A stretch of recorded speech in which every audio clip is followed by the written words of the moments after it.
Hi, I'm Jess, and I'm the creator of Guided, a 6-week journey to connect with your spirit guides. In today's short video, we're going to just briefly look at one of the most common, yet one of the most powerful, in my opinion, clair skills, so psychic abilities, claircognizance.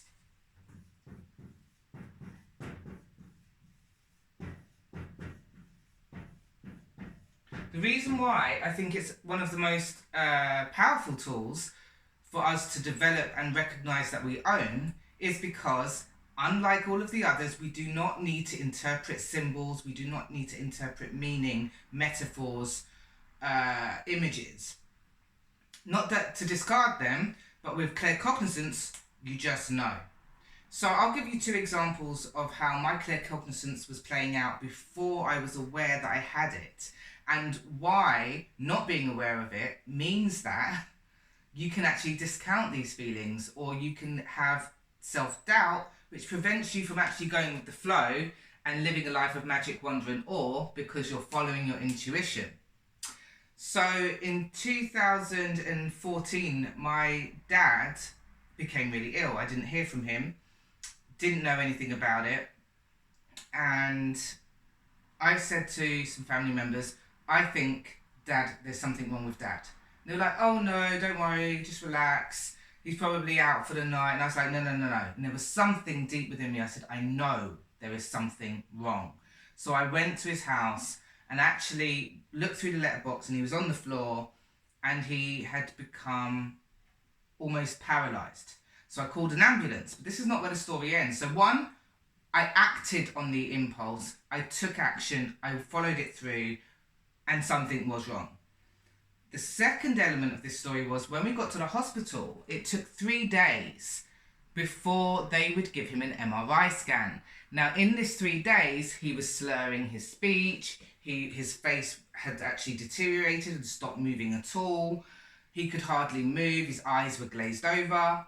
And I was saying, please give him an MRI scan. Please give him an MRI scan. And the hospital was saying, I'm sorry, it's more dangerous if we do that. Sorry, can I ask, are you a doctor? And I said, no, but I know it's something neurological. Those were my exact words. 3 days passed, and I eventually got a call on Sunday night saying, at midnight, we've given your dad an MRI scan, and it was a hemorrhage. So my claircognizance had already identified the cause of his illness. And yet I was telling these people, but because I wasn't a medical professional, they were discounting my knowing. So this is why, the reason why I mentioned the medical professionals as well, and why it's a really good story, is because in our culture, we are trained to discount and doubt our own internal knowing. We're kind of taught to go against our intuition and our feelings based on the conditioning that we've had. So far, claircognizance is when you just know. You don't know how you know, you just know. You just know the answer to something. You may have had this in school with tests. Again, another example, I used to do exams, and the first answer that popped into my head, I knew that would be the answer.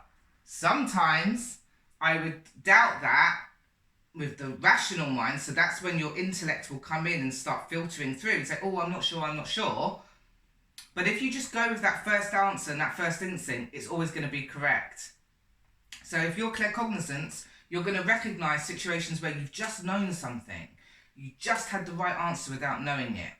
Or as a child, it may have been discounted for you. Parents, peers, friends, siblings may have said, oh, you're such a know-it-all. Oh, you know it. You think you know too much. And these things become the things that start making you shy away and block your superpower. So claircognizance is when we just know. We don't need to rationalise, we don't need evidence, we don't need proof. I'll give you another story because I said I would, even though this video is now really long, maybe you want to know. Another example, which actually might help you to recognise it in yourself, is when my dad died. Now, usually, I would get an insight And this was way before I had a spiritual awakening, way before I knew anything about intuition per se. And I had a sense my dad had died because I hadn't heard from him. Unusual. So that was the clue. But I rang my ex-boyfriend and I said, blah, blah, I think my dad has died. How do I know that? Why would I say that? And I was calm, and this time, rather than running over to his house, which I'd done in previous times when I've got this sense, I said to myself, you know what? I need to go on Tuesday at 3 p.m. And that was the time I decided to listen. I got on the bus at 3 p.m. I went to his house, I unlocked the door, and he had died.